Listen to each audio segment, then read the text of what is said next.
Hi friends, welcome to Nishas Powerful Kitchen. കിച്ചണിൽ നിന്ന് നമുക്ക് കുറച്ച് ഇരുമ്പാമ്പുളി കിട്ടിയിട്ടുണ്ട്. അത് വെച്ച് ഒരു അച്ചാർ തയ്യാറാക്കാം. അപ്പോൾ വീഡിയോയിൽ അത് ഉൾപ്പെടുത്തിയിട്ടില്ല. അപ്പോൾ അത് നമുക്കൊന്ന് തയ്യാറാക്കി നോക്കാം. അതിനായിട്ട് ഇരുമ്പാമ്പുളി ചെറിയ കഷ്ണങ്ങളാക്കി നുറുക്കി വെച്ചിട്ടുണ്ട്. പിന്നെ പാൻ അടുപ്പത്ത് വെച്ച് ചൂടായി വരുമ്പോൾ ഒരു 3 ടേബിൾ സ്പൂൺ വെളിച്ചെണ്ണ ഒഴിച്ചു. വെളിച്ചെണ്ണയിലാണ് തയ്യാറാക്കുന്നത്. പിന്നെ 1/4 ടീസ്പൂൺ ഉലുവ, അതൊന്ന് മൂത്ത് വരുമ്പോൾ കടുകിട്ട് പൊട്ടിക്കുക. എന്നതിന് ശേഷം 2 ഉണക്ക മുളക് വേണമെങ്കിൽ ഇടാം, ഞാനിവിടെ ഇടുന്നില്ല. അപ്പോൾ ഇരുമ്പാമ്പുളിയൊക്കെ കിട്ടുന്ന സീസണാണ്. അപ്പോൾ ആ സമയത്ത് ഇങ്ങനെയൊക്കെ തയ്യാറാക്കി വയ്ക്കുക. വളരെ പെട്ടെന്ന് തന്നെ ഉണ്ടാക്കാൻ കഴിയുന്നതാണ് കേട്ടോ.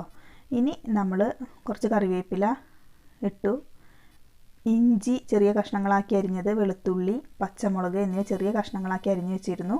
അത് ഈ വെളിച്ചെണ്ണയിലേക്ക് ഇട്ട് കൊടുത്തു. ഇനി അതൊന്ന് മൂത്ത് വരുന്നത് വരെ ഇളക്കി കൊടുക്കുക കേട്ടോ. നന്നായിട്ട് മിക്സ് ചെയ്ത് കൊടുക്കുക. ഒന്ന് ഇളക്കി നല്ലൊരു ഉള്ളിയൊക്കെ മൂത്തൊരു മണം വരും.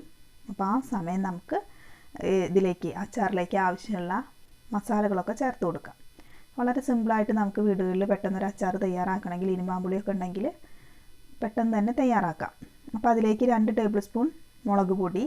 അപ്പോൾ എത്ര ക്വാണ്ടിറ്റിയാണ് നമ്മൾ ഇരുമ്പാമ്പുളി എടുക്കുന്നത് വെച്ചാൽ അതിനനുസരിച്ച് അതൊക്കെ നമുക്ക് ഇഷ്ടമുള്ള രീതിയിൽ ചെറുതാക്കിയിട്ടൊക്കെ കഷ്ണങ്ങളാക്കാം.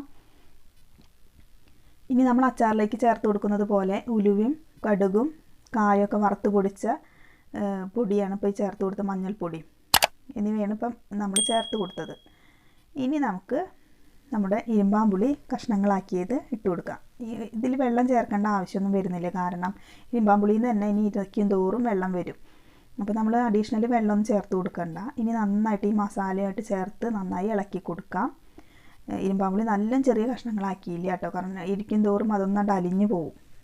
ഇനി നമ്മൾ എന്ത് ചെയ്തു, സുറുക്ക് ഒഴിച്ചു കൊടുത്തു. 1 ടേബിൾ സ്പൂൺ സുറുക്ക് ഒഴിച്ചു കൊടുത്തിട്ടുണ്ട്. കുറച്ച് കഴിയുമ്പോൾ തന്നെ ഇതിൽ നിന്ന് തന്നെ വെള്ളം ഇറങ്ങി വരും. ഇനി ഈ സമയം നമുക്ക് ഉപ്പ് ചേർത്ത് കൊടുക്കാം. നമ്മളുടെ അച്ചാറിന് ആവശ്യമുള്ള ഉപ്പ് ചേർത്ത് കൊടുക്കാം.